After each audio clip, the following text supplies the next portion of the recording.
Tercemar limbah sampah dari TPA aliran sungai di Desa Merican, Ponorogo, Jawa Timur menghitam dan berbusa.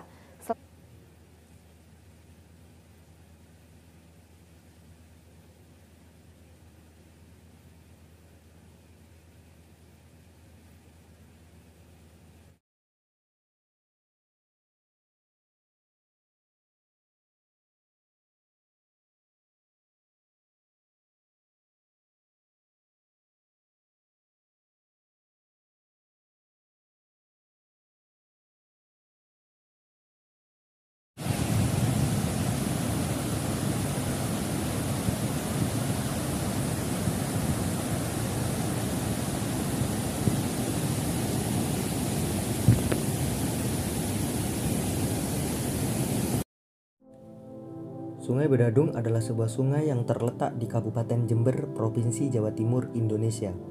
Sungai ini memiliki panjang sekitar 90 km, mengalir dari lereng Pegunungan Iyang melintasi pusat kota Jember dan bermuara ke Teluk Dampa, Samudra Hindia dekat Puger. Daerah aliran Sungai Bedadung sebagian besar masuk ke wilayah Kabupaten Jember. Hanya sebagian kecil berasal dari Kabupaten Bondowoso. Das Bedadung merupakan yang paling besar di wilayah bagian timur Pulau Jawa dengan luas sekitar 499,5 km persegi. Sungai ini berhulu di lereng barat Pegunungan Iyang sekitar Desa Rawasari, Kecamatan Sumberjambe, dikenal dengan Sungai Sumber Pakem dan bermuara di Samudra Hindia. Sungai ini memiliki anak sungai. Sejumlah anak sungai Bedadung yang cukup besar antara lain 1 Sungai Jompo, 2 Sungai Arjasa, 3 Sungai Baratan, 4 Sungai Biting, 5 Sungai Putih, 6 Sungai Petung, dan 7 Sungai Besini. Penduduk di sepanjang Sungai Bedadung memanfaatkan untuk sumber daya pertanian dan juga perikanan, baik secara tradisional dengan cara memancing atau menjala. Besarnya debit air sungai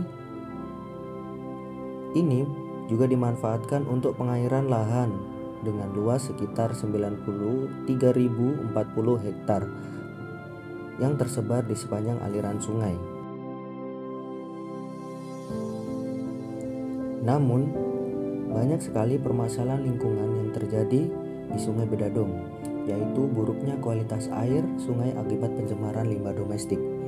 Permasalahan tersebut berpotensi besar terhadap fenomena pencemaran air Sungai Bedadung karena beberapa kegiatan masyarakat di sekitar sungai yang membuang sampah langsung ke sungai. Limbah membawa sebuah kontaminan berupa mikroorganisme patogen, sedimen dan zat nutrisi organik, anorganik dan juga zat lainnya. Jika semakin banyak limbah sampah di Sungai Bedadung akan berdampak pada aliran sungai yang menimbulkan banjir saat hujan. Selain itu, limbah yang terdapat di sungai akan meracuni organisme sungai, mulai dari hewan dan juga tumbuhan, sehingga ekosistem sungai lama-lama akan terganggu bahkan bisa rusak. Ada beberapa faktor penyebab terjadinya kerusakan permasalahan sungai di Sungai Bedadung. Yang pertama yaitu limbah yang dihasilkan oleh aktivitas rumah tangga. Terjadinya pencemaran air Sungai Bedadung disebabkan oleh aktivitas rumah tangga, seperti kegiatan mencuci yang seringkali masyarakat mengalirkan air limbah ke sungai. Faktor inilah yang menyebabkan air sungai tercemar. Yang kedua, sampah yang dibuang ke sungai. Tidak dapat dipungkiri bahwa masyarakat sekitar Sungai Bedadung sering membuang sampah ke sungai. Hal ini disebabkan karena masyarakat yang kurang sadar dalam menjaga kebersihan lingkungan. Masyarakat tidak memikirkan dampak terhadap kualitas air yang akan ditimbulkan akibat pencemaran dan merusak ekosistem perairan.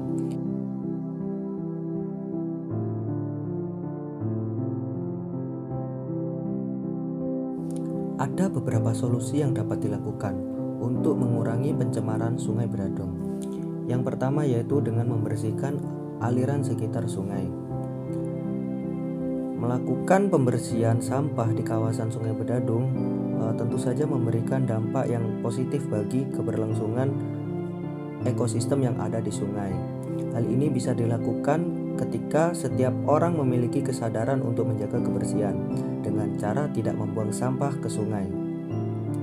Yang kedua yaitu memberikan sosialisasi kepada masyarakat secara berkala dan berkelanjutan. Sosialisasi yang dapat dilakukan bertujuan untuk mengedukasi masyarakat yang tinggal di sekitar Sungai Bedadung mengenai dampak buruk yang ditimbulkan dari pembuangan limbah rumah tangga ke sungai. Akan tetapi, sosialisasi ini harus dilakukan secara berkelanjutan, karena jika tidak, itu akan percuma saja. Selain itu, penerapan ini juga bisa melalui penyebaran berupa pamflet yang ditempel dan disebarkan kepada masyarakat. Yang kedua yaitu bekerja sama dengan badan hukum dan juga aparat di sekitar Sungai Bedadung. Hukum yang diberlakukan harus dipertegas kembali. Masyarakat sekitar Sungai Bedadung masih saja dengan santainya membuang sampah ke sungai tanpa memikirkan dampak yang akan terjadi ke depannya. Oleh karena itu diperlukan penegakan hukum dan berkoordinasi dengan berbagai pihak yang bersangkutan, misalnya bekerja sama dengan pihak desa ataupun dengan berbagai organisasi yang bergerak di bidang konservasi.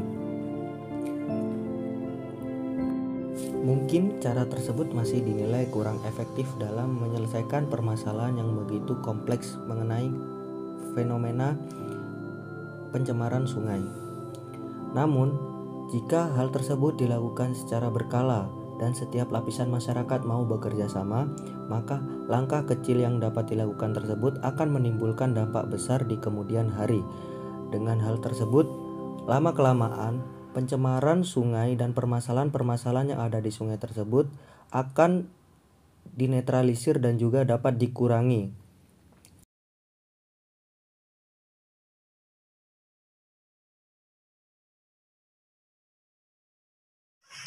Bahaya kantong plastik. Pada dasarnya kantong plastik dibuat untuk memenuhi kebutuhan umat manusia yang lebih banyak. Kantong plastik ini bertujuan untuk menghemat energi, karena sebelum adanya kantong plastik, manusia menggunakan kantong kertas, yang dimana pembuatannya memerlukan sumber daya yang sangat besar. Untuk itu dibuatlah kantong plastik. Namun dengan beberapa pertambahan penduduk dan beberapa dekade, kantong plastik menjadi sebuah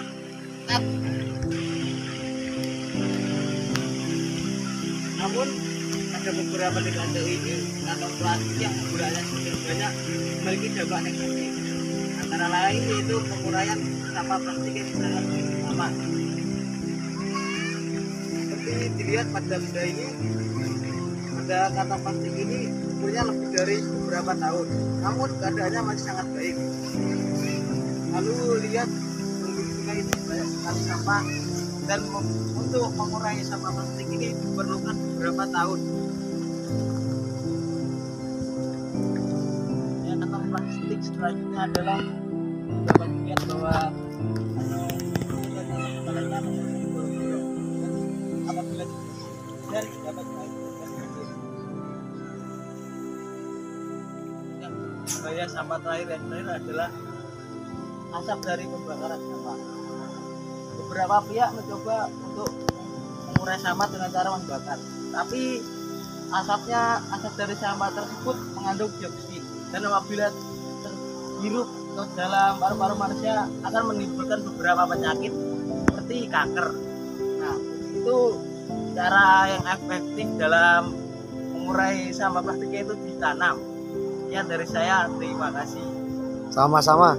Benar-benar. Baik, di sini saya akan menjelaskan bagaimana cara kita menjaga sungai agar tetap bersih. Yang pertama yaitu tidak membuang sampah ke sungai.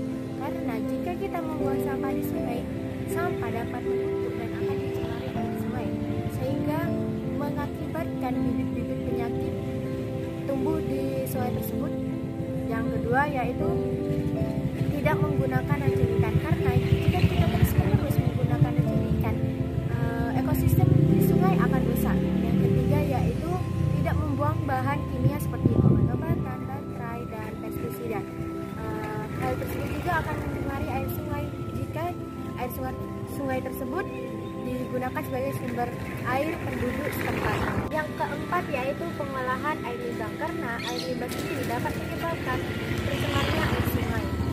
Ada beberapa usaha untuk mencegah tercemarnya air sungai akibat air limbah tersebut. Yang pertama yaitu tidak membangun industri di sekitar sungai. Yang kedua yaitu tidak membuang limbah-limbah ke sungai atau ada alat untuk menampung limbah tersebut. Terakhir yaitu kesadaran masyarakat sendiri atau instansi masyarakat yang ada di sana. Sebagai masyarakat kita harus sadar bagaimana sih cara kita menjaga kebersihan sungai tersebut agar tetap dapat digunakan secara terus-menerus. Untuk instansi masyarakat sendiri bisa juga menyediakan tempat sampah agar nantinya masyarakat membawa sampah tersebut ke tempat sampah dan lalu membawanya ke tempat pembuangan sampah atau TPS. Selanjutnya yaitu pengelolaan sampah yang benar. Tujuan pengelolaan sampah yang benar yaitu supaya sampah memiliki nilai ekonomi. Dengan melakukan pengelolaan sampah, kita dapat menekan dampak negatif sampah terhadap lingkungan. Sebelum kita mengelola sampah, kita harus mengetahui beberapa jenis sampah, yaitu yang pertama ada sampah organik dan sampah anorganik. Untuk sampah organik yaitu sampah yang berasal dari bekas makanan seperti kulit sayur ataupun kulit buah, cangkang telur, tulang ikan, dan sebagainya. Kemudian yang kedua yaitu sampah anorganik, yaitu merupakan sampah yang berasal dari bekas plastik, kertas, ataupun bahan elektronik lainnya.